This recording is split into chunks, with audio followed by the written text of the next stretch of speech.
You are Countdown to Vem Dog Radio in 5, 4, 3, 2, 1. Hey, what's up? It's Rick Dees in the morning. Right now, Vem Dog. Access Going granted. live from a 35,000-foot view. Ladies and gentlemen, welcome to Vem Dog Radio Live on this Tuesday edition, April 15th, 2025, and we're still here. It is Jackie Robinson Day in baseball. Interesting. Well, enough of that. So, I'm glad that you guys are all here, and it is a blessing to have you here. Do me a favor, like, share, subscribe. If you're on YouTube, put this in the troposphere. If you're on X, formerly known as Twitter, put it up in the troposphere and repost. Thank you very, very much. If you're on Getter, Gettr, thank you to Jason Miller and the crew. Please hit it up at Vem Dog Radio USA on Getter and follow, repost, and put it into the troposphere. This one is going to be one epic episode that you don't want to miss. You don't want others to miss this. And if you feel led on your heart by the Lord to support the podcast financially, or if you would like to buy some of the merch, my great moderator, Caterlin, has already put it in the live chat. And it is so good that you guys are here. The Lord is so good. And by the way, today is the day of the Bubba Report. Yeah. This is going to be the premiere of the Bubble Report today, and it's going to be exciting. I'm glad you guys are going to be here for that because we are going to start the Bubble Report in just a few seconds. But I have to let you know that we have a wonderful guest coming up later on in the show. His name is Vem Miller, and you guys probably heard about this. He was arrested in Coachella Valley, and he's going to tell his story in a little while. And but first, let's get down to business and do what we came here to. This is crazy. Yeah. Well, the Bubba Report is here. My man, Bubba News. Let's start. Oh, I'm hitting the wrong buttons. I'm getting too excited. Man, I'm getting too excited. This is that's cool that you're going out Instagram, the Getter, Gettr. That's a new upcoming social media thing. That's really neat. Yeah, And, it is pretty cool. It is. That's really cool. And yes, and later on, thank you for reminding me, this will be on Spotify, iHeartRadio, Amazon Music, and Apple Podcast. Thank you for reminding me about that. And we're on Rumble. Yeah, I know. I was just seeing Caterlin put in a bunch of posts earlier, linky doos, and I was like, that is really, really cool. Yeah, this is exciting today, Bubba. So, brother, we have a lot of news, man. We have a lot of news. This is, yeah. Should we start off with a real ID or the Middle East? No, you start off with your real ID, man. Yeah. You know, the Middle East will always be there. And I think they use this lady as eye candy to seduce people to get the real ID. Kristi Noem, yes, a new DHS. Hi, I'm Kristi Noem, the United States Secretary of Homeland Security. If you plan on traveling, we need your help to prevent delays and to prove your identity. Get a real ID.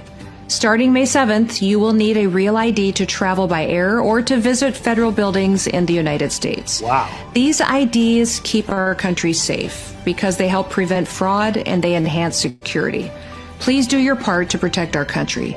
Go today and don't delay. To learn more, go to dhs.gov/real-ID. Thank you. You see how they say it's all for your safety. Go today and don't delay. Do your part. Where have we heard that before? Do your part for society, people. Yeah. Do your part. Oh, Do my your part. goodness. We'll leave it at that, right? Oh, man, brother. I want you to get started in the Middle East. Yeah. Let me see. Maybe I can make it a little big, or let's see here. You can do that. Maybe if that's a little better, we'll see here. It looks a little better, but yeah, guys, this is going to be nuts, and I'm going to probably end up doing a video tonight because today was a a lot of even talking to Vindog a little bit ago, there's so many Bible prophecy pieces that are literally coming together. This is nuts. This is really nuts. So just dig into it, I reckon, because Vindog took off. I'm still here, brother. No, I know you are. I know. You guys that are popping into chat, it's so good to see you all, Tweeter Trash and everybody. But yeah, United States officials have informed Israel that a gradual withdrawal from Syria will begin in the next 2 months. And they've already been pulling out our military, our boys there in Syria. I'm just going to start reading, and then we're going to get into it in a second. But this is crazy town, because Israeli efforts to prevent the USA from leaving Syria seem to have failed. The Russians could then fill in the power vacuum that the United States withdrawal will create. And check this out, because it's going to leave a whole swath from the Euphrates River all the way east empty of United States control. And we'll have to talk about the Al Tanf garrison and base there that's just on the border with Jordan. So the Russians could fill in this power vacuum that the U.S. withdrawal might create. And this could be part of the Ukraine peace deal with Russia. That's being a really strong possibility. Israel knows that the military power vacuum that this will create will want to quickly be annexed either by Iranian control or Turkish control. So this is all leading to a combo of the Gog-Magog players getting ready. And this piece of the puzzle there of Syria is another piece, I believe, because the USA basically protects and controls all the area of the east of the Euphrates there. So this is getting wild.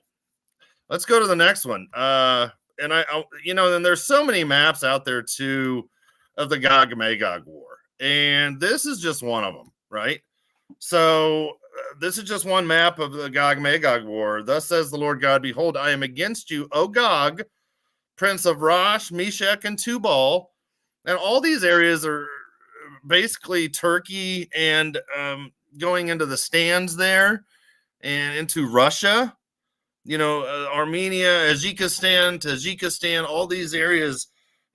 We have Persia, which is Iran. We've got Ethiopia, which is Sudan, which is going through all kinds of crazy town lately. Ethiopia.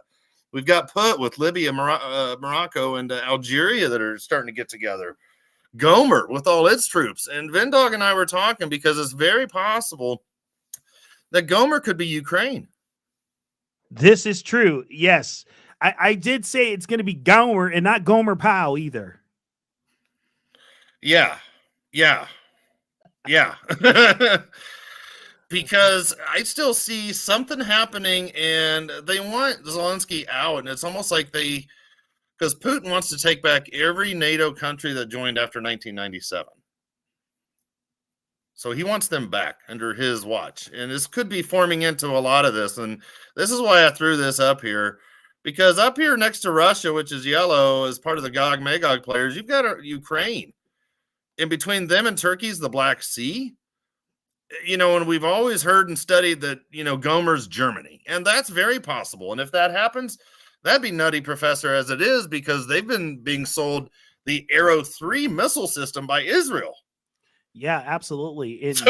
Wow. This That's is the top wow. end stuff. And Germany's getting their hands on it. We've got to keep an eye on Turkey because they're a huge player in this. And we know the Antichrist will come from it indicates the Assyrian from the north. And Assyria went into the Assyrian Empire was all of Turkey as well, which is kind of wild. So those are just some things I'm looking at. Gomer is Japheth's kids. Gomer is Turkey. And it's very possible, Sunday Lily. I agree. I have nothing against that.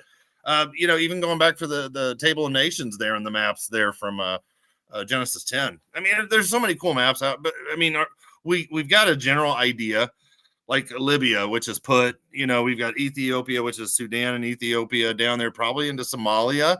The way things are going with everything heating up down there. Mm-hmm. But I guess my point being is I'm going to go to the next one because you can see, and I'm going to have to scroll this one up, but you can literally see that the United States is all up in eastern Syria. and they're down here at the bottom next to the border of Iraq over here and Jordan over here, the United States at the Al-Tanf garrison. And this is a major smuggling thing into Damascus. And this is what Vindog and I were talking about earlier, because this is going to open up free reign for Iran to ship whatever they want into Damascus. Oh, yeah, for sure. So we've got an Isaiah 17 prophecy that could be coming up very soon. Wow. And I'm going to scroll in whoa, on this. Whoa. Now let everybody know what this one's all about. Well, these are the ground corridors from Tehran to Beirut. So when the United States moves out of Syria, the power vacuum is going to be insane. I said, Iran will have the freedom to once again be able to move massive weapons to locations that are currently blocked, like down here in the blue where the Al-Tanf area is, right there. Mm-hmm. And there's a road that takes you right to Damascus. And this is the closest route to get from Tehran to Damascus, which then they would then send it onward to Beirut. But the United States controls not only Al-Tanf down there, but from the Deir ez-Zor to Al-Halsaka there in the orange, Al-Bukamal crossing down there. And down here, Israel's blocked, and they bombed a lot of the trucks that have been doing it. But this is going to open up this dash line, which is the railways, to bring in heavy weapons. Wow. From Aleppo to Hama and Homs. And those two cities are Bible prophecy verses of Hamath, Homs and Hama, and Arpad, A-R-P-A-D, which is Aleppo, because it talks about with the Damascus prophecy, Damascus and her strong cities that we read about in Jeremiah 49, 23 to 27. And it goes right down there to Damascus. Wow, Bubba, this is getting crazy, bro. Yeah. Well, as you say, bro, it's getting crazy. Crazy town.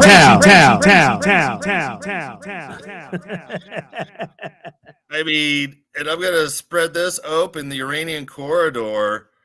All these red lines come from where even is? Oh, Tehran's way over up here in the upper right-hand corner. Tehran, way up here where my little cursor guy is.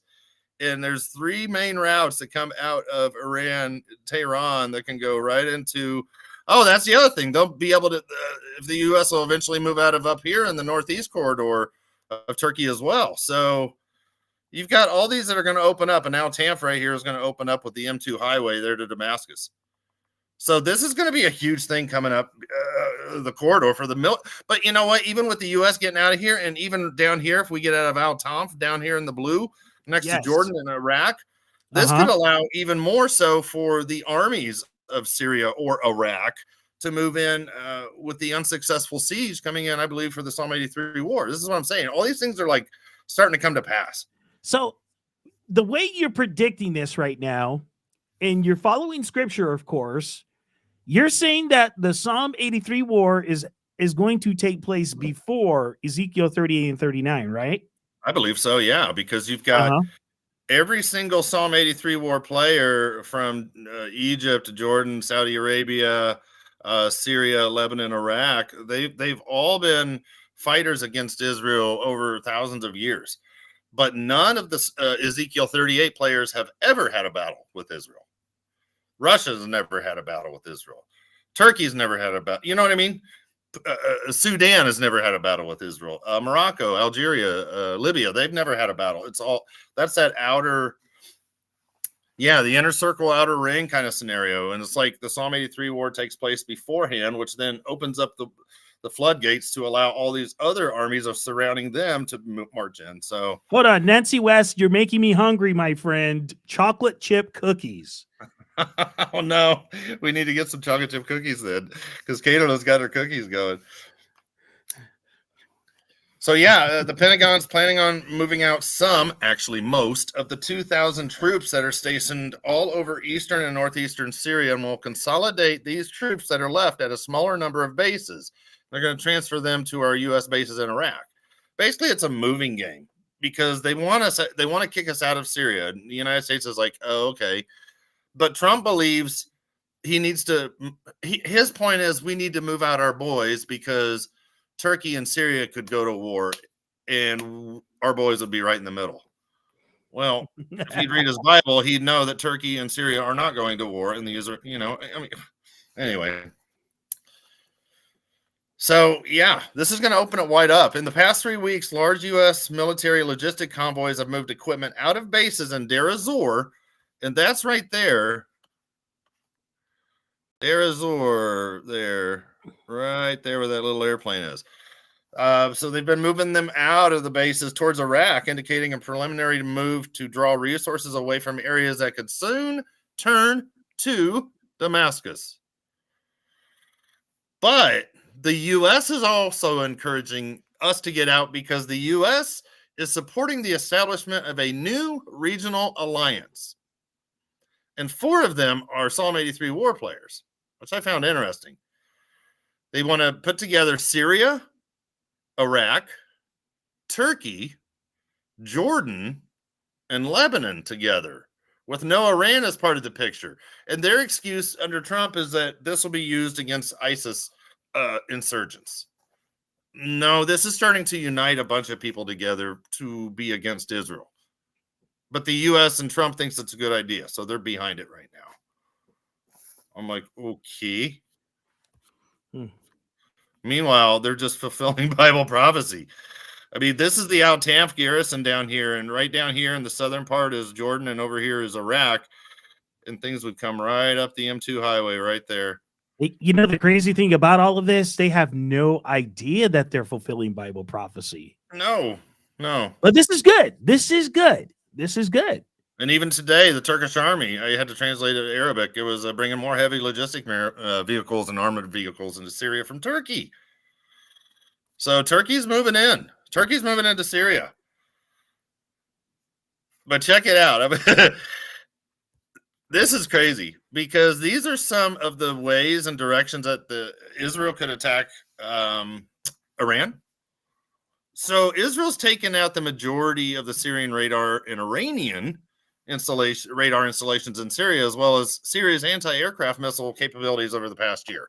Because Israel knows that Iran or Turkey or possibly even Russia, they're going to move in and they're going to shut down the Israeli freedom of open skies that Israel enjoys over Syria today. And how these new defense systems could make it very difficult. And this is a vital central attack route. It's the closest there in the purple in the middle to go right over southern Syria into Iraq. Yikes. And I don't think they're going to go up in the blue to Turkey, but they would go all the way up along this northern border of Syria there and come down because they want to take out Fordo. Because Fordo is on high alert, and that is, as negotiations between the U.S. and Iran continue, the risk of an Iranian breakout towards producing nuclear weapons has never been higher. And I have a video. It's 3 minutes long. It's from Israel-alma.org, but it shows that this is an Iranian nuclear site that's instrumental in creating a nuclear bomb. So I said Fordo is going to have to go bye-bye very soon. And that's right over here in the yellow. This is all still part of old ancient Elam, right before the eastern leg of the Zagros Mountains there. Wow. Ready for a video? Yeah, let's see if we're ready for that video. Fordo, Iran's key underground uranium enrichment facility. In the heart of Iran can be found a complex vital for developing nuclear weapons. 24 kilometers northeast of Qum is the Fordo fuel enrichment plant. The fuel being uranium with the capacity to be enriched to weapons grade levels of 90%. This is the support site outside the underground enrichment facility. Satellite imagery as of 2024 shows construction has been completed for a new building across from the National Vacuum Technology Center, critical to the gas centrifuge program. Enrichment of uranium-235 occurs in gas centrifuges by removing uranium-238 and is conducted inside this former IRGC missile base. This is how Fordo is designed based on the captured nuclear archive documents. With uranium stored in 48Y containers before enrichment, 10 new IR-6 centrifuges according to an IAEA report, and the storage for UF6, weaponized uranium hexafluoride. There is a fourth gated structure at the rear of the mountain, possibly another access tunnel. Outside of Fordo is a salt lake called Holzi Sultan. And from the air over this salt lake, we can see the Fordo uranium enrichment facility. Inside these mountains are the underground centrifuges with the support site outside. On January 12, 2025, Iran's Channel 2 aired an extensive air defense drill at Fordo. Systems such as the Kavosh radar and MIM-23 Hawks were displayed up close. 3 batteries of MIM-23 Hawk surface-to-air missiles are outside the main gate. At least 6 anti-aircraft guns are spread out across 3 separate fighting positions, and a second strategic air defense site is located 10 kilometers east. Those big missiles or those big guns there, those are for drones. Wow. Shown to have a Hadi engagement radar and a Kamin 2 battery. Footage from the drills also shows a Khordad 15 launcher connected to a Najim 804 acquisition radar, which can detect targets out to 150 kilometers. We can view this missile defense site from the top of an ancient caravanserai. The platforms for missiles and radars on flat open terrain can be seen in relation to the southeast section of the Fordo nuclear complex. A fourth point air defense site is 9 kilometers west of Fordo off of Highway 7. The Iranian state media reporter explains the purpose of these antiquated systems. همچنان حملات پهپادی از کار انداختن سامانه‌های پدافند موشکی سایت هسته‌ای فردو ادامه داره. این سامانه‌های ارتفاع پس در حال مقابله با پهپادهای انهدامی هستند. Short-range air defense missiles like the Majid system are also deployed. While the long-range missiles such as the Hawks can hit targets out to 45 kilometers, the Kamin 2 has an operational range of 100 kilometers. So these things can actually, they can detect Israel's F-35 aircraft from 53 miles away. Wow. And they can target them within 28 miles. I mean, Iran's got some pretty wild stuff, but Israel's going to have to launch these beforehand or like out of sight missiles before they're detected.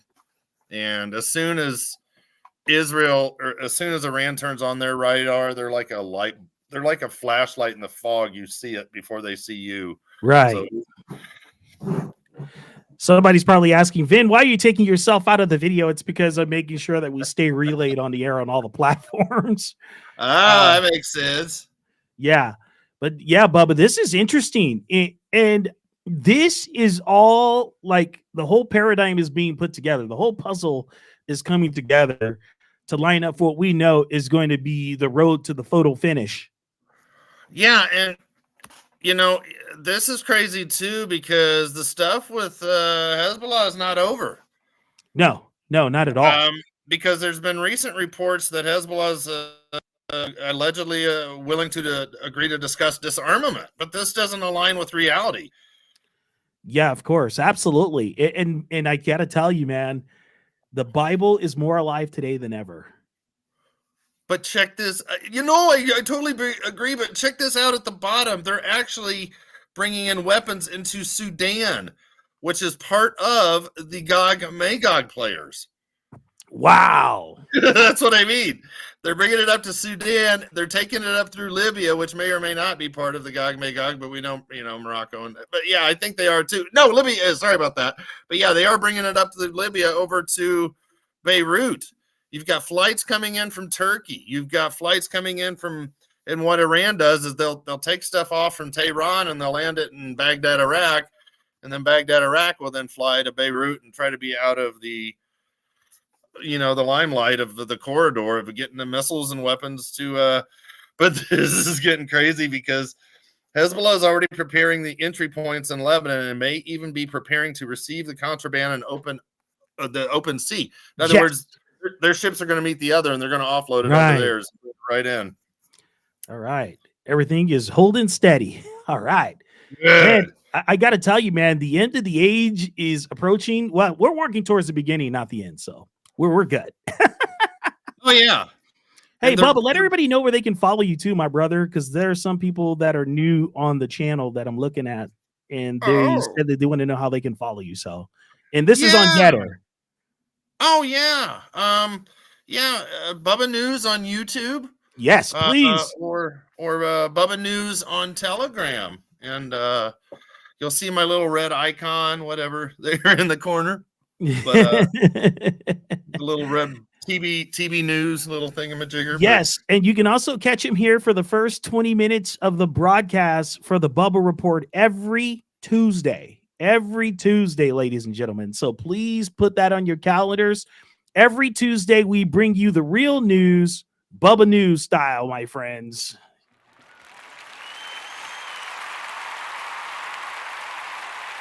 And this is getting prophetic. Because the ports they're bringing these weapons into are exactly what Bible prophecy is all about. Tyre, the inhabitants of Tyre, Psalm 83, Sidon in Ezekiel 28, 21 to 23. Just north of Beirut is Byblos currently, which is Gebal, which is another player. Yes. There. It almost sounds like cue ball. It does. Yeah. Let me see here. Oh, yeah. Man. Oh, there's some Bible verses. Oh, easy there, boy. Get down. Go down a little slide there. Okay, keep going, Bubba. You're just okay. You just have too much fun. All right, let's keep going. Okay, right down chair. Okay, let's stop right about chair. Ooh. I mean, this is what I'm saying. Everywhere of those ports that are coming in is they're in Bible prophecy. Yes, and you were going to hit some verses before you signed off too. Oh yeah, I mean, well, check this out. I was just checking this out in Isaiah, and you know how in Isaiah 17, where it talks about Damascus, it says the oracle concerning Damascus. In Isaiah 19 with Egypt, the oracle concerning Egypt, the battle, the war that's coming. Isaiah 23:1 is the oracle regarding Tyre, and right there, this is just one of them. Tyre is going to be destroyed without house or harbor. It is reported to them from the land of Cyprus. Be silent, you inhabitants of the coastland, you merchants of Sidon. There's another one. Be ashamed, O Sidon. When the report reaches Egypt, then they will be in anguish at the report of Tyre. Egypt's going to hear about the coming destruction. Ouch. This is crazy town. It is crazy town. And the reason why I asked Bubba to do the Bubba Report on the podcast and the radio thing to air later every Tuesday is because there's no real news being put out about all of this stuff that's happening. I mean, you hear all the typical stuff every day. So that's why I said, man, Bubba, could you please do the Bubba Report every Tuesday with me? And you're like, yeah, I can do a 20-minute Bubba Report. And I'm like, awesome. And it's really, really cool, Bubba. I think it's great. I think it's great that we do this every Tuesday, the Bubba Report. It's getting exciting. Exciting. So. Yeah, times are getting exciting. And and make sure that you guys go out and do that real ID thing for your safety. Oh, brother. I'm joking. I'm not gonna get one. I'm not gonna get one. I'm gonna be on land for a while. So oh, that's awesome. Man, Bubba, thank you for doing this, brother. And we can catch you tonight, right? Live? Yeah. I'm probably gonna throw up something and gotta pick up the kiddo from work in a couple hours. Okay. Okay. Could you do me a favor and cause a ruckus in the live chat? Sure. I'll get busy. Oh, man. Thank you, my brother. I appreciate you, man. Oh, thank you. All righty. Yes, sir. Ladies and gentlemen, that was Bubba News in the house. And we're bringing in my man, Mr. Vem Miller. Welcome, sir. How are you? Good, brother. It's good to have you here finally. Why is my camera, by the way, for some reason, I look really close. Is that something wrong with the setting here? I think so. That's that. Yeah, you are close. I'm like, because it's not that close to me. Let me Let me try it. Oh, there we go. There we go. There's Brother Vim. There we go. Hey. That was too close.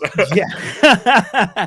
Man, bro, you have had one of the wildest rides I have ever seen in a long time. Yeah. Man, and I've heard the story, but I said, you know what? And I asked Daniel, I said, hey, can we get Vim on? He said, yeah, we can do that. I said, because I want to hear it from him himself, because you know how you hear from other third-party sources and all that other stuff. I'm like, man, I want to hear from you yourself. Like the whole particular rundown that happened when you were in Coachella Valley. Yeah. You know, because that was crazy. You want me to tell the story, or? Oh yeah, you can do it word for word or however you want to do it. Yeah. Because you know, this is insane, man. I was like, this is impossible, but you know what? I want to hear it from you. That's why I wanted my audience to hear it from you too. Yeah. I mean, you know what's crazy about all this, Vin, is you know, I'm kind of talking about present day right now as opposed to 6 months ago. You know, Chad Bianco, the sheriff of Riverside, who falsely accused me of pretty much everything under the sun, you know, like 6 months later, you know, I just saw him on a podcast, you know, Britt Mayer, Rooted Wings, I think's her handle on Instagram, where she's interviewing Chad Bianco. And until today, he keeps lying. He keeps lying about what happened. And the crazy thing about all of this is that, like, if you and I had done 1% of what Chad Bianco's done to me and my family, we'd be in prison a long time ago. So the thing that's kind of been a bummer about this whole thing is that despite the fact that Chad Bianco lied to the world, said that I went to that Trump Coachella rally on October 12th, 2024, he essentially said I went there to assassinate President Trump, which is just an insane accusation, and there was absolutely no truth to it. Well, you know, until today, he keeps basically saying the same lie or a different version of the same lie. Essentially, what happened, Vin, is on October 12th, I happened to be in California, and I had a couple of firearms with me because I was doing essentially a project that involved me being in a dangerous location in California. So I had my shotgun with me and my Glock 19 in the back of my SUV. Subsequent to that, I found out while I'm in California. So if you can imagine, I went from Nevada to California, took my firearms with me, lawfully so, simply because I'm in a location which could have presented some danger to an investigative journalist. And so I wanted to be cautious, right? While I'm in California, I found out about the Trump Coachella rally. And so on the 12th of October, I drive from Los Angeles to the Coachella. And I made no attempt to enter the rally. This is the lie that Chad Bianco keeps saying, is that I was trying to enter the Trump rally with guns. And there's audio evidence because I recorded my interaction with the Riverside County Sheriff's Department deputies. That's available on my right there on my X account, not Vem Miller.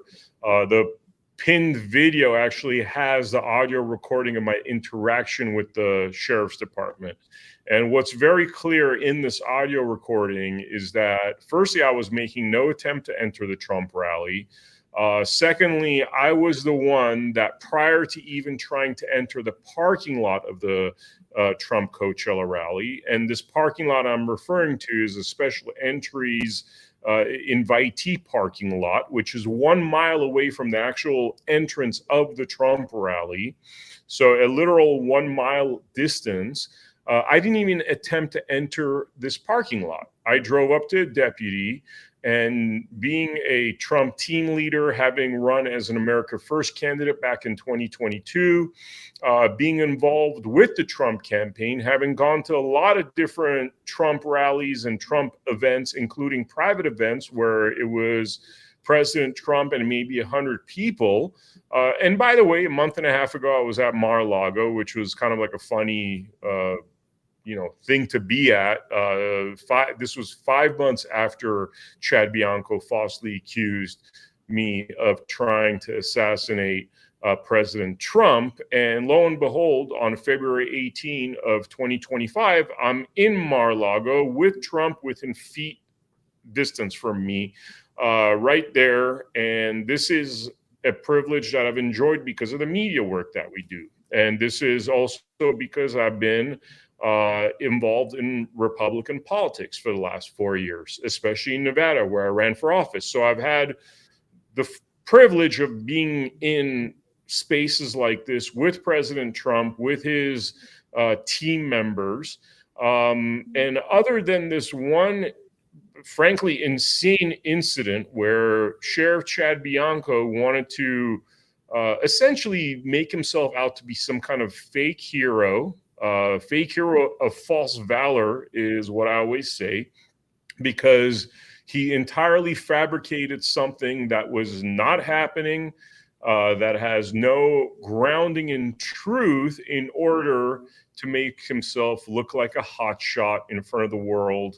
And you know, the thing that Vin really gets to me, man, is really until today. You know, I was watching an interview he did like 2 days ago where he keeps saying this lie that I was trying to enter a Trump rally, and he gets all anxious, like, what would you have done? What would you have done? You know, he has this not very masculine voice that a lot of my friends make fun of him about. But, you know, he keeps lying until today and putting a target on my back by making me seem like some kind of violent criminal, that I had bad intentions. And he has been the number one force behind propagating this lie that I went to the Coachella rally of October 12th to cause President Trump harm. And the point that I just want the viewers to understand is that I've had the privilege on over 24 occasions of being in very close proximity with our president, including just a month and a half ago. And other than Chad Bianco and his opportunistic mind and his supporters in the shadows, nobody believes this lie. Nobody has ever believed this lie. In fact, when he false accused me of trying to cause harm to President Trump, the FBI and Secret Service immediately cleared me and said there's no truth to it. Subsequent to that, like I've said, I continue to get. And hold on. So they put this on record, right? That you were cleared of all of this? Yeah, I mean, so basically on October 12th is when I'm arrested by the Riverside Sheriff's Department. And by the way, they still have refused to release the body cameras from that incident. 6 months later, despite us demanding it, they don't want to release the body cameras because the body cameras will show that Sheriff Chad Bianco runs an extremely corrupt sheriff's department, that the entire thing was a farce, including my arrest, including how the deputies conducted themselves. And that next morning, and I'm talking just literally 12 hours or 12 or 16 hours after the arrest happens, the FBI and Secret Service release a statement saying that President Trump was not in harm's way. They don't even want to interview me. That's what's so crazy about all of this. They didn't even want to interview me because there was no semblance of truth in what Chad Bianco was saying. And so you have an instance here where Sheriff Chad Bianco, really bloodthirsty opportunist, corrupt individual, an absolute criminal. If you actually look at the laws, it's actually illegal to make false accusations and tell these false accusations to the feds. These are illegal things, right? Let's say you and I decided we're going to make a false accusation like this and blast it out to the feds and the Secret Service. Well, that's punishable with 5 to 8 years of jail time, right? Yes. But we're not like, no, there is no justice for us plebs. You know, it's like if I had done the same thing to Sheriff Chad Bianco, I'd be in jail for 5 to 8 years. You would be in jail for 5 to 8 years. But like 6 months later, Chad Bianco gets to go on podcasts and say the same lie over and over again to justify his criminal and idiotic behavior. And the result of that has been that You look online, you search for my name, Vem Miller, you will find 40 pages of controversial nonsense because Chad Bianco decided to character assassinate me so he could look like a hero. And the sad thing about all this, Vin, is that it actually worked because people don't remember that Chad Bianco lied. They don't remember that, oh, wait a minute, he was accusing somebody of being an assassin, and that dude wasn't even questioned by the FBI or Secret Service. They don't remember that part, but they remember seeing Chad Bianco on TV acting like a fake hero, right? So what does that translate into 6 months later is that Chad Bianco is unfortunately the front-runner Republican candidate because people don't remember he's a liar, he's done criminal things. What they remember is I've seen this guy on television and, oh, he looks like a trustworthy person. People are not like, oh, let me research this guy to find out that this man's a pathological liar and using his badge for criminal purposes. I mean, beyond my experience with him, there's multiple examples of Chad Bianco doing criminal things using his badge, right? People don't do the deep dive research. So, essentially this has set me on a crusade because a lot of crazy things happen as a result of this. My parents' home was raided by an anti-terrorism unit. This is over a day and a half after the FBI and Secret Service cleared me. They're elderly. They go through this really traumatic incident, and subsequent to that, they've also filed a lawsuit. In their instance, they filed a lawsuit against the Las Vegas Metropolitan Police Department that conducted that raid based upon the false information that was coming from Chad Bianco. I've also filed a lawsuit against Chad Bianco and the Riverside Sheriff's Department. And I wish I didn't have to do lawsuits. That's not what I was aiming to do. But when there's a complete gap of justice, meaning the feds have done nothing to deal with this issue. I mean, it's on record Chad Bianco lied to the world. It's on record that Chad Bianco put a target on my back and my family's back. So this man's committing crimes against civilians and citizens. But where is our law enforcement? Where is it? Why isn't Chad Bianco being held accountable? And so that set me on a crusade where I've been doing a lot of podcasts, a lot of media appearances, simply to tell people the truth of what happened.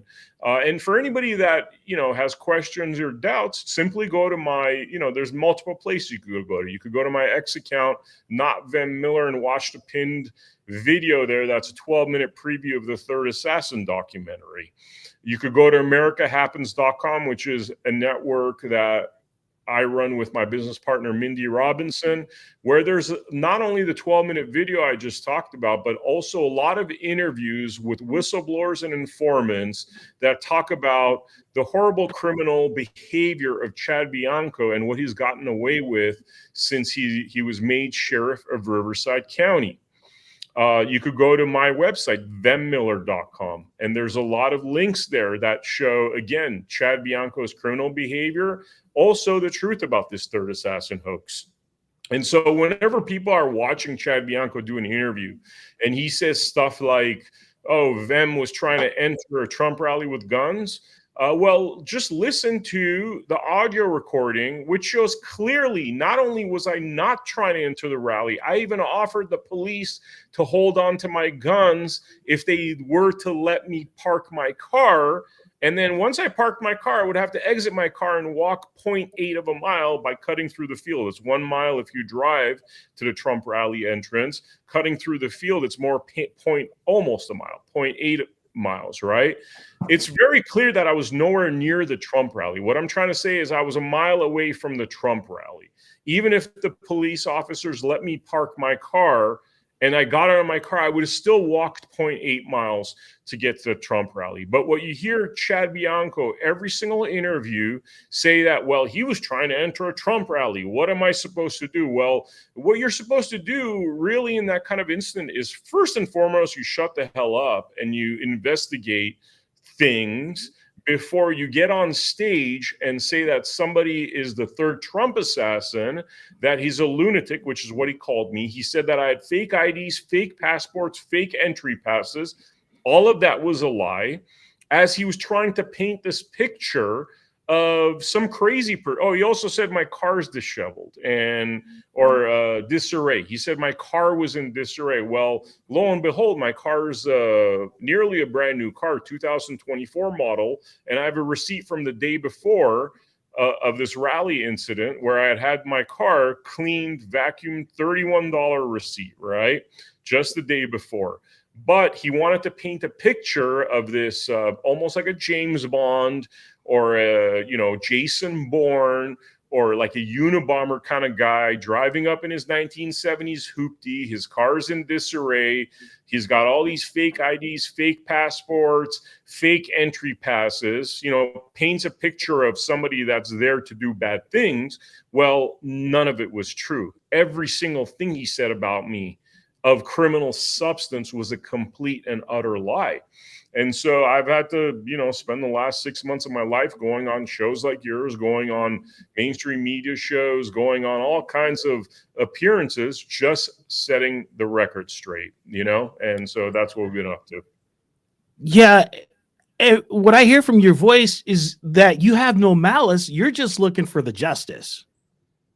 Yeah. And I'm like really pissed off, actually, Vin, that somebody that's a public official could even get away with this sort of thing. He's now applying for a promotion. He wants to be California governor after he did this to me and my family. So it's a very upsetting reality to realize. And by the way, prior to this, for the last 4 years, I've been working to expose corruption, done a lot of documentaries and podcasts.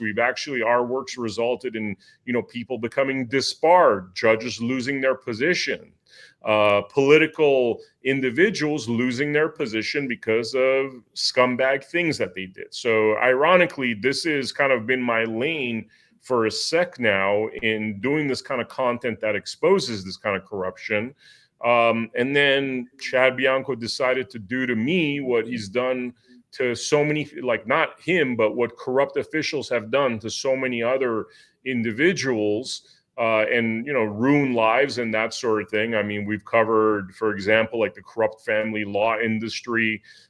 Funny enough, a documentary we did over 3 years ago called The Godfather of Family Law about a particular scumbag of a lawyer that basically destroys families just went viral just 4 days ago again. And it seems as though that particular lawyer is finally being held accountable. So in terms of exposing corruption and doing this kind of work, it's really been my lane for a sec. And, I heard you and your prior guests talk about, the Bible and God and all of that. And I'm also very much a Christian. I grew up Christian in the Armenian Orthodox Church. And I just think to myself, out of 50,000 people that showed up to that rally, this dude decided to lie about me and pick on me. And so part of me is like, is this all happening for a reason, right? Is it all happening for a reason? So somebody can hold this guy accountable and prevent really this monster. He's an absolute lying, thieving monster from seeking higher office. And that is the spirit within me every day when I wake up to combat his lies and hold him accountable via lawsuits, via exposure. That's really the spirit within me that, if it was anybody else in that 50,000 that showed up, would you have really heard about that person, right? Would you have heard about that person, or would that person been completely destroyed and crushed, as has happened with so many of the victims that we've interviewed, victims of corruption? So I'm really trying to do the best that I can under these circumstances. Right. But it does piss me off that we have no functioning government right now. That's the only way I could put it. There's no functioning government when these public officials are able to destroy lives, say blatant lies, the evidence of which exists to show that these are blatant lies, but they're not held accountable. The guy's trying to be governor now. Yeah. So I've checked out your website, and people are like, "Oh, this guy's just gun-ho Republican," and I've seen that you expose even Republicans. Yeah, man. Yeah, I'm not. I don't even consider myself a Republican, really. Yeah, hey, because I'm a conservative, and Republicans, like hooked that word conservative, like, oh, we're going to use that. You know what I mean? Mhm. So I just think that you are fair. I've seen some of your work. You're very fair. You just call out corruption like it is. Call a spade a spade. And the problem with today's society is that everybody is just so like it's like a street gang, but corporately in politics and everything. It's crazy. And I'm like, folks, you guys got to wake up and realize, man, all of this stuff, they're trying to pit people against one another. Yeah, man. Yeah. I came up actually as a music video director. I became really popular in the hip hop music video world starting in 2001, which I did till 2008. And frankly, hung out with a lot of gang members, hung out with the heads of the Crips and the Bloods because we did videos for affiliated artists. And what Republican Democrat politics has become is just another version of Crips and Bloods. It really is. It's not That's like funny that you say that because that's what I say. Yeah. That's what I've been saying for the longest. Yeah. So it's not like, the reason I even decided to become a Republican really was all about Trump, because Trump is like, if it was George W. Bush or, Jeb Bush, I mean, I despise those political families. I can't stand George W. Bush. The reason I became a Barack Obama supporter in 2008 and drank the Barack Obama Kool-Aid is because I was escaping from George W. Bush, because I thought the man was an absolute scumbag and lied to us and got us into all these unnecessary war adventures. And I just happened to be one of the documentary filmmakers back in the mid-2000s that was interviewing our soldiers that were coming back with all kinds of PTSD, hearing about suicides every single day from soldiers that were so badly traumatized by those unnecessary wars. So I have a particular disdain for, frankly, after Barack Obama, I would say I despise both parties. Trump was not necessary. It was almost like he was using the framework of the Republican Party for a more different approach than we've seen from the neocon Republicans. That's why I even decided, out of just liking Trump, where I'm going to become a Republican now, right? But man, it's a gang warfare. It's like you're either it is. It is. It's like, and you know what? And when he makes mistakes, I've seen you call that out too. Yeah, I mean, like, I'm not a very big fan of Pam Bondi, that's been on Fox News like 100 times, but she can't seem to arrest anybody. I'll be straight with you, man. I'm disappointed, not so much because of Trump, but some of the people around him are not delivering what I thought they were going to deliver. And Chad, you got to watch out for those. You got to watch out for those techno bros that are around him too. Yeah. I mean, like, Chad Bianco to me is an example of like not delivering on what you're saying you're going to deliver, because what I was expecting from this administration is really not a two-tiered legal system, right? But I still see like the Chad Bianco types. I mean, man, I got like so much evidence. If you took my story out of the equation and him lying about the third assassin hoax and all that stuff, I have so much evidence that Chad Bianco is a criminal using his badge to get away with crimes, okay? And I'm talking from anywhere from laundering, bribery and corruption, ridiculous amounts of prison deaths, by the way. For some reason, his officers seem to be the worst trained in the country in the most corrupt police department, right? Now, you look at the paper trail of crazy stuff that this man has done. Why is he not being? I mean, we know he committed a crime. Why was he never arrested? Right. So I'm actually really disappointed with what I'm seeing with the Trump administration. I won't lie.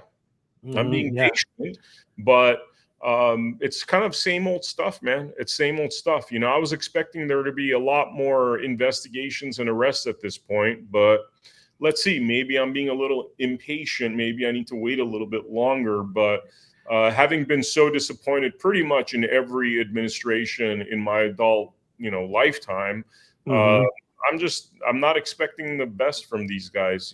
I'll be straight. Exactly. And I think that a lot of people have to come to that reality of, hey, look, you know, if you choose to push someone into office and they don't do what you expect them to do, they do have a timeline. Mhm. He's got less than 3 years and 10 months. Yeah, I don't know, man. I've just been so disappointed in every president we've had. Mm-hmm. I think there's a mechanism whereby which it doesn't matter what they say when they run.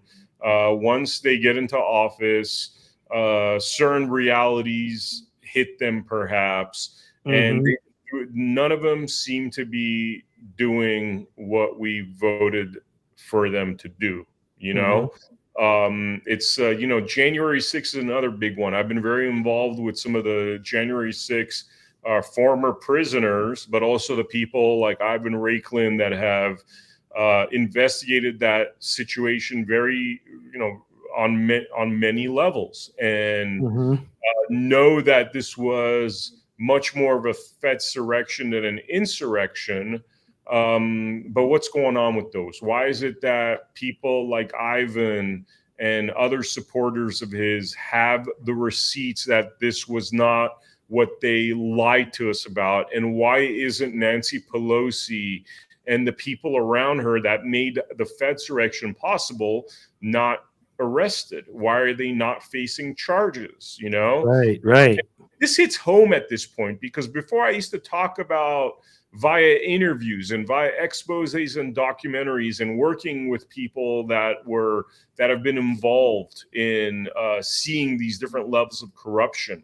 I used to be a spectator, and then it happened to me, and it's hard to realize there's no justice in this country. There just isn't. I mean, that's the truth. You guys were talking about Gog and Magog, Turkey and all that stuff, and all the craziness over there. I'm like, man, we don't even have a country that functions under the law right now. That's what's insane to me. Like worrying about Syria and Turkey and Israel, when I'm like, dude, we don't even have a functioning government right now. We just don't. Like, our elected officials, I mean, what Chad Bianco did is he destroyed my name for the rest of my life. Like, you can't search Vem Miller online now and not find some BS that he put out there, okay? AKA Barbara Streisand.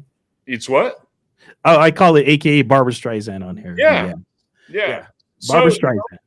So Barbara Streisand, exactly. So, like, man, and he got away with it. That's what's crazy to me. He got away with it. Like, because I guess if you're an elected official and you're involved in certain, brotherhoods and secret societies and all that stuff, you're above the law. That's pretty clear now, and so, this should not be a civil action, Vin, right? It shouldn't be that the way I could find any form of justice is by suing and getting some money, because that's not, like, whatever money they give isn't going to repair the damage done to myself and my family, right? Yeah, because that lives with you forever. It just, forever. It's like this guy made me out to be the third Trump assassin, and so people think, they have all kinds of crazy theories. I was watching one of his interviews yesterday where he's actually propagating the same lies, and people are saying, oh, thank you, Chad Bianco. Vem is clearly demented, and I think he was going to do a mass shooting if he went into the Trump rally. And people are giving it thumbs up, right? So I go from a guy that doesn't even have a parking ticket on my record to now people talking about how I could have been a mass shooter, right? It's just insane. And what happens to Chad Bianco? Chad Bianco gets to run for governor of California. I mean, that's where this country's at right now, And it's what? To be honest with you, the country is ran by the UN and the global cabal. There's a lot behind the closed doors that people don't discuss, because they're just like, oh, nothing to see here, folks. It's one of those things right now. Yeah, I mean, whatever. We've been hijacked. However they're running the situation, it's certainly not being run for the citizens or civilians. And what's funny about this is Chad Bianco made a really big deal, called me a sovereign citizen, and I'm nowhere near a sovereign citizen. But he wanted to, he was painting this picture of a crazy guy car in disarray, bunch of fake passports, fake IDs, guns, you know what I mean? And he threw sovereign citizen on top of that, right? And then I started researching, you know, I've interviewed a lot of people in the past that talk about this sovereign citizen thing, and my reaction was always a negative one, because firstly, it's a term that doesn't make any sense. It's like sovereign means free, citizen means that you're the ward of a public trust, right? But that aside, I started researching why people become sovereign citizens, you know? And it's clear that most people that go down that road because they realize law enforcement and government's not working for them. So they want to be sovereign from that. They want to be separated from a system that's not working for them, because they've been through their own stuff. Maybe they had their kids taken away by CPS. Maybe they were framed for a crime. Maybe they had some weed in their pocket. Oh man, that was crazy. That was wicked. Okay. So my point being, it's like most people that, you know, they try to demonize people and say, oh, they're sovereign citizens, they must be crazy. You know what sovereign citizens are? Most of them are people that have been greatly disappointed by a system that doesn't work for them. They realize it's all a lie, and they're like, I don't want to participate in this anymore. Why should I be part of a system where there's no law and order for me, right? Absolutely. You know, another example is the January 6th folks. You know, they try to demonize them on the media. They showed up to Washington, D.C., and they're trying to take over the government. Let's ask, why are those people going all the way to Washington, D.C. on their own time and dime to protest?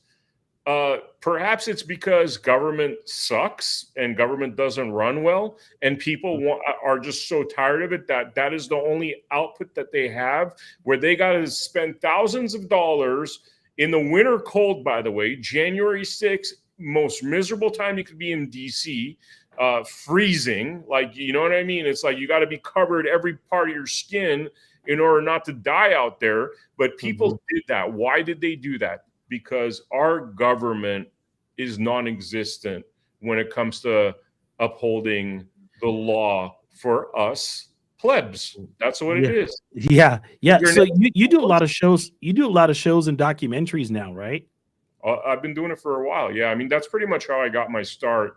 After being a music video director early on in my career, I started making TV shows, and I was working in like the mainstream industry in LA for about a decade before I transitioned into doing the kind of stuff we're doing right now, which is more, you know, freedom, independent media. And yes, been doing that very actively for about, like, you know, I really started getting back into it in 2019, and since then it's been pretty nonstop, you know.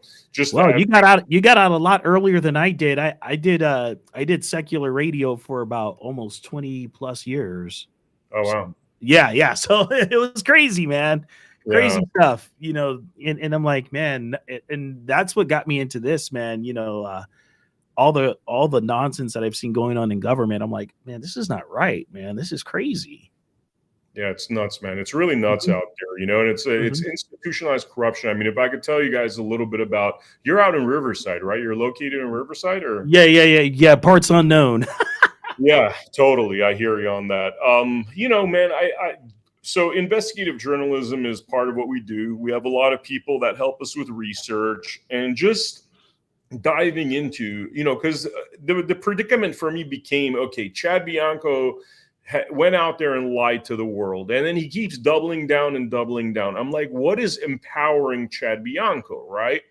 And so I started doing a lot of research on his supporters and how things work in Riverside. And I got to tell you, Vin, that Riverside County you're in, brother, is probably one of the most corrupt places on the planet. That's no exaggeration. When you actually dissect how things work, like you have DA Michael Hester in there pretty much running cover for Chad Bianco. You have all the same funders with the same business interests all working together, and they're all covering for each other. So it's not the Chad Biancos of the world standing by themselves, deciding they're going to be criminals and do bad things to people. It's really the ecosystem that's set there, right? And the sad thing about all this is that it is the rule, not the exception now. It is the rule that you get into places of power and you're beholden to essentially doing scummy things and not getting held accountable, because that's the ecosystem that's been set there. And that became very obvious once we started doing a deep dive on who runs Riverside, how things run, and really what's enabled Chad Bianco to be the kind of criminal operating under the color of law that he truly is, you know? Mm-hmm. Yeah. I've reached out to him for an interview because I want to ask him all these questions. Mm-hmm. And I get no response. But that's all right.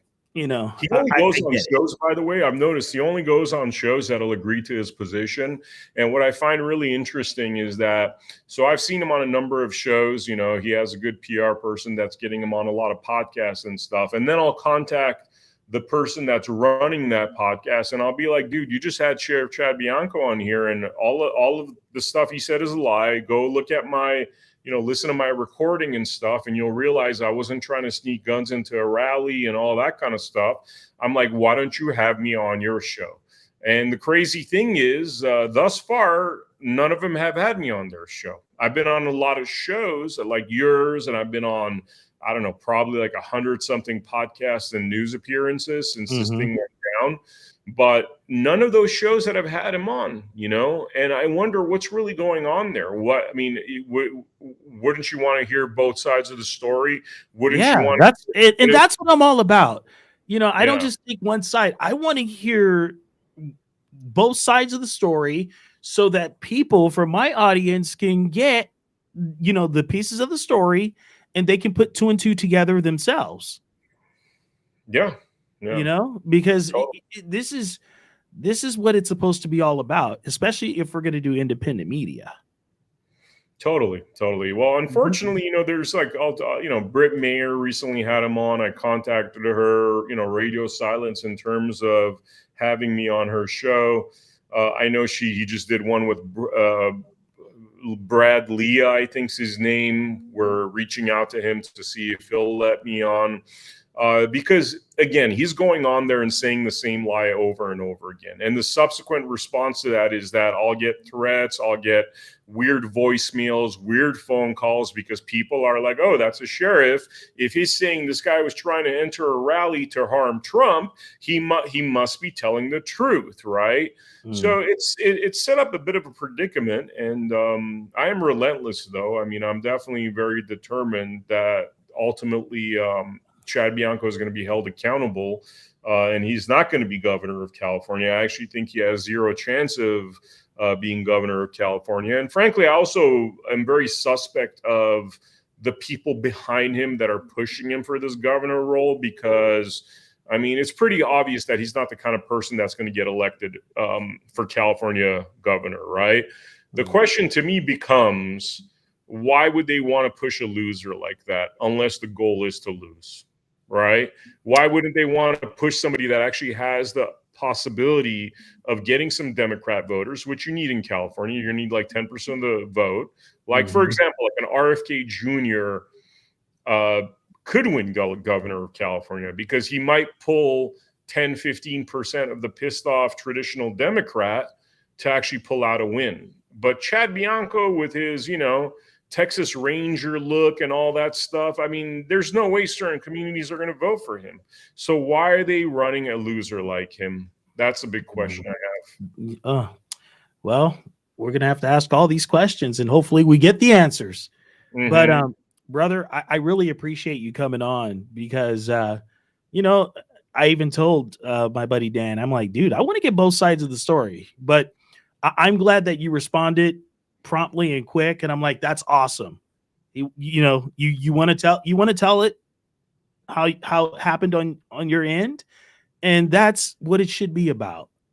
You I've know? got a question for you. You said you watched a lot of the stuff. Do you mind if I ask you a question real quick? Oh man. You know what? Ask me a question. Ask me a question and I'll give you an answer. You heard everything. What's your opinion about it?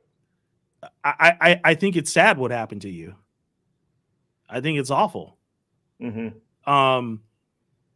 I heard the audio of you telling them that you had you had a couple of firearms in the car. Mm-hmm. So I heard that. So I just don't understand how come folks, if they're really on the up and up, don't come out and admit that they totally made a heinous mistake on you. That's what's missing in this society, man. Yeah. Everybody's trying to look good. And I'm like, if I make a mistake, I want to be honest and say I made a mistake. Mm-hmm. Because that, when you're playing with people's lives, man, it's crazy. I don't get it. I don't get it with people, man. I'm like, man, if that were me and I in that position and I made that mistake, man, I'll be like, hey, I made a mistake. I'm sorry. It's like, I don't want to damage people. I'm not out to destroy anyone. That's not my MO. Because I know that's not your MO. You're just telling what exactly happened. You put out the evidence of what happened.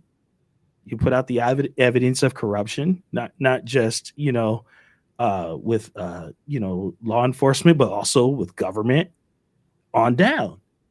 And now we know the California Republican Party is like it's stained anyways. Mm-hmm. It's done. It's just like Democrats in a Republican uniform. Yeah. You know what I mean?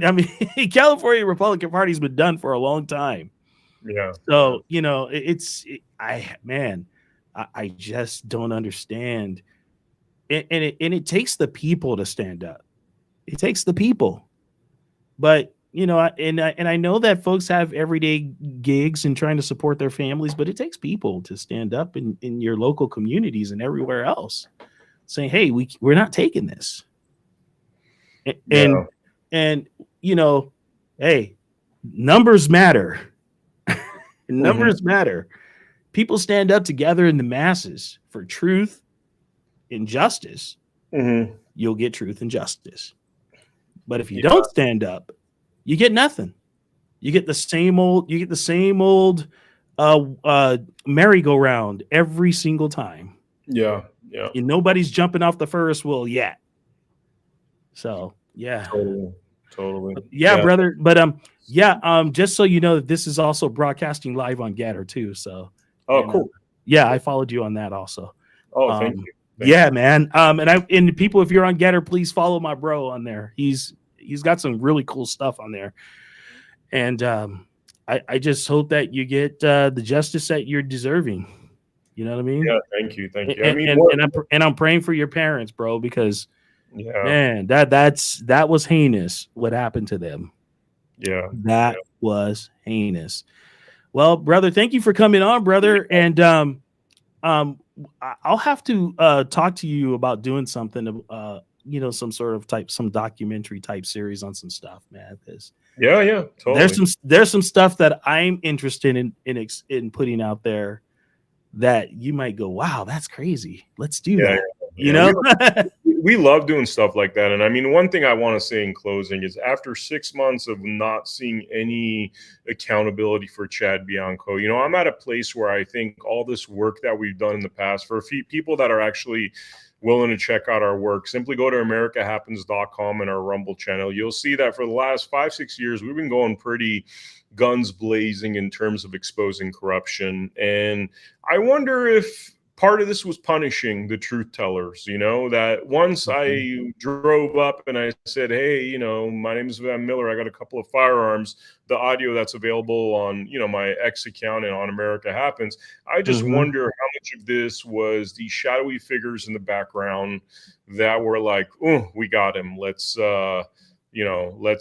make his life hell, or let's try to frame him for an assassination because he's saying all the kinds of things we don't like to be said, and there's like 1,000 examples of that sort of thing on our network where we're talking about things that is really about exposing their corruption. So I don't know, it feels very much like the system is, geared to against guys like us, I think, that are truth tellers, that expose things they don't want exposed. But we shall see. We shall see what happens. Yeah. And sometimes I believe they put folks out there as false light so that they can make us kind of calm down. Says, okay, we got our guy in. And then all of a sudden, boom, they lower it on us one more time. Yeah. That's what I'm seeing. It's like they're like, okay, we got to choose this guy because he's got the false light that everybody will follow behind, but we're still going to continue doing our same stuff. Yeah, totally. That's what I'm getting right now. Yes, brother. Thank you for being on, man. I appreciate it, man. Thank you. And whenever you're in Southern California, man, give me a holler. I will. I'm actually in LA right now, but I'm heading out. But I'll be back in the neighborhood soon. Okay, that sounds good. Sounds good, ladies and gentlemen. Vem Miller. Thank you, Vem. Thank you, man. I appreciate your time. Absolutely. God bless.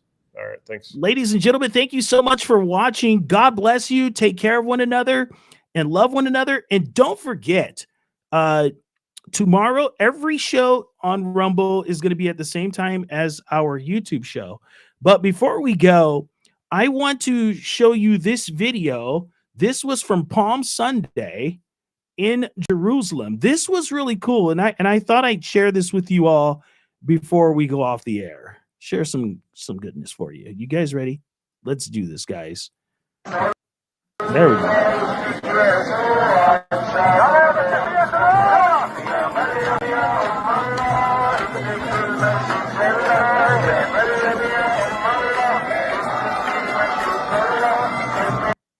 Wow, that's pretty cool. That was Palm Sunday in Jerusalem. I don't know if you guys had seen that video, but that was really, really cool. Let's pray out right now. Father, in the name of Jesus, I just thank you for the time that you've given me today. And I thank you for these wonderful people that took the time out to watch. Father, I pray that, cooler heads prevail and people just get together and agree and just abide in you, Lord, because abiding in this world will get you nowhere. And we see that hand over fist. Father, I also pray for my brother Bubba, that you continue to use him and stretch him, lead him, guide him, because he's doing wonderful work for you, Lord. And he is just a blessing to all of us. And I appreciate him taking out the time to do the Bubba Report, Father. And I pray for all of the folks that are in the live chat, that always watch, that always share. And I pray that we all grow together as a church family, because the church is not the building, it's just the body of Christ uniting together and fighting for what's right and standing for the truth, whether we agree with certain things or we disagree with certain things. I pray for Vem Miller that you give him the solace and peace that he needs. I pray for all parties involved that everything just come to grips, Lord, and you just continue to pour your power and blessing on those who need it and give them all mercy, Lord. I even pray for mercy on those that consider themselves our enemies. Can't say it enough. I thank you, Lord. I ask you to go before us and bless us throughout the rest of this week. In your mighty Son, Jesus' name, who we love so much, for giving us eternal life. And we celebrate him this week. But right here at Vem Dog Radio Live, we celebrate him 24 hours, 7 days a week, 365. Once again, thank you, Lord Jesus. Amen. God bless you guys. Let's end it on a good note with Mr. Paul Harvey. Oops, I did that wrong. You know what's crazy right now? I have like the fastest hands in broadcasting, supposedly. That's what my friends used to tell me. Though, you got the fastest hands in radio on the board. And I just did something that I didn't want to do, but hey, I'm learning my lesson on that one. Ladies and gentlemen, thank you so much for being here. God bless. If I were the devil, if I were the devil, if I were the prince of darkness, I'd want to engulf the whole world in darkness, and I'd have a third of its real estate and 4/5 of its population, but I wouldn't be happy until I had seized the ripest apple on the tree, thee. So I'd set about, however necessary, to take over the United States. I'd subvert the churches first. I'd begin with a campaign of whispers. With the wisdom of a serpent, I would whisper to you as I whispered to Eve, do as you please. To the young, I would whisper that the Bible is a myth. I would convince them that man created God instead of the other way around. I would confide that what's bad is good and what's good is square. And the old I would teach to pray after me, Our Father, which art in Washington. And then I'd get organized. I'd educate authors in how to make lurid literature exciting so that anything else would appear dull and uninteresting. I'd threaten TV with dirtier movies and vice versa. I'd peddle narcotics to whom I could. I'd sell alcohol to ladies and gentlemen of distinction. I'd tranquilize the rest with pills. If I were the devil, I'd soon have families at war with themselves, churches at war with themselves, and nations at war with themselves, until each in its turn was consumed. And with promises of higher ratings, I'd have mesmerizing media fanning the flames. If I were the devil, I would encourage schools to refine young intellects, but neglect to discipline emotions. Just let those run wild. Until before you knew it, you'd have to have drug-sniffing dogs and metal detectors at every schoolhouse door. Within a decade, I'd have prisons overflowing. I'd have judges promoting pornography. Soon I could evict God from the courthouse, then from the schoolhouse, and then from the houses of Congress. And in his own churches, I would substitute psychology for religion and deify science. I would lure priests and pastors into misusing boys and girls and church money. If I were the devil, I'd make the symbol of Easter an egg and the symbol of Christmas a bottle. If I were the devil, I'd take from those who have and give to those who wanted until I had killed the incentive of the ambitious. And what'll you bet? I couldn't get whole states to promote gambling as the way to get rich. I would caution against extremes in hard work, in patriotism, in moral conduct. I would convince the young that marriage is old-fashioned, that swinging is more fun, that what you see on TV is the way to be. And thus I could undress you in public, and I could lure you into bed with diseases for which there is no cure. In other words, if I were the devil, I'd just keep right on doing what he's doing. Paul Harvey. Good day. And now you know the rest of the story. God bless you. Love each other. See you tomorrow.